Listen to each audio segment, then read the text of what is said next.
Hello, എല്ലാവർക്കും നമസ്കാരം. ഇന്ന് ഒരു പുതിയ റെസിപ്പി ആയിട്ടാണ് വന്നിട്ടുള്ളത്. ഗോതമ്പ് മാവ് കൊണ്ട് പാൻ കേക്ക് ചെയ്യുന്ന രീതിയാണ് കാണിക്കുന്നത്. അപ്പോൾ അതിലേക്ക് ഒരു 1.5 ടീസ്പൂണ് ഗോതമ്പ് മാവാണ് ഞാൻ എടുത്തിട്ടുള്ളത്. അപ്പോൾ ഈ മാവിലേക്ക് 2 മുട്ട പൊട്ടിച്ച് ഒഴിക്കണം. ഒരു നുള്ളു ഉപ്പും കൂടിയിട്ട് നന്നായി അടിച്ച് മിക്സ് ആക്കണം.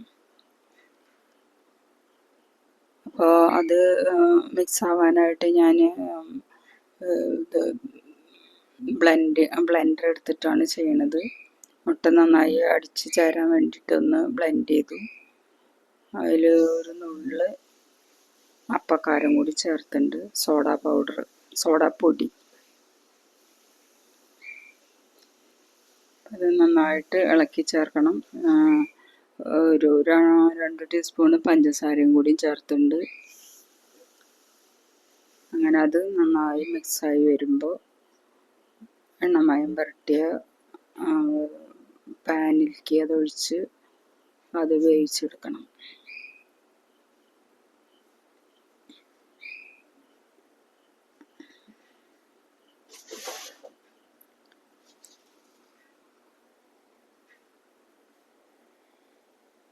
പോരാട്ടോ.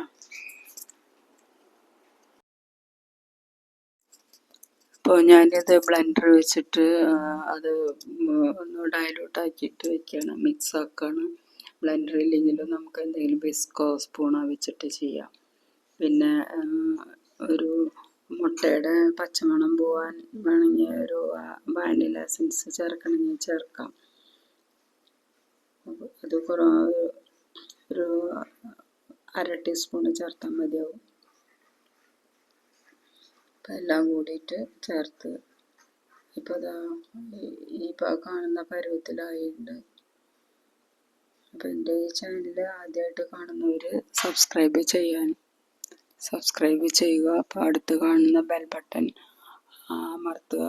പിന്നീട് ഓൾ എന്ന ഓപ്ഷനിലേക്ക് കൊടുത്തു കഴിഞ്ഞാൽ ഞാനിടുന്ന നോട്ടിഫിക്കേഷനൊക്കെ ഇടുന്ന വീഡിയോയുടെ നോട്ടിഫിക്കേഷനൊക്കെ വരും നിങ്ങൾക്ക്.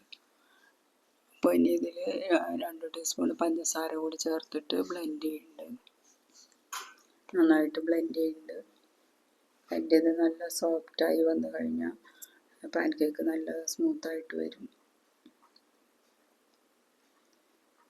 അപ്പോൾ അതൊരു 2 മിനിറ്റ് നേരം കൂടി പഞ്ചസാര ചേർത്തിട്ട് അത് ബ്ലെൻഡ് ചെയ്തെടുക്കാം.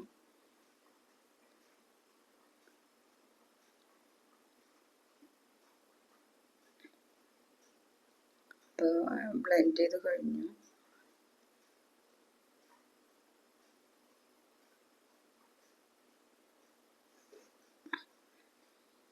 ഇനി അതിൽ ഒരു നുള്ള് സോഡാപ്പൊടിയും കൂടി ചേർക്കുന്നുണ്ട്. അതും കൂടി നന്നായി ചേർത്ത് നന്നായി ഇളക്കി ഫ്രൈ പാനിൽ വേവിച്ചെടുക്കാം.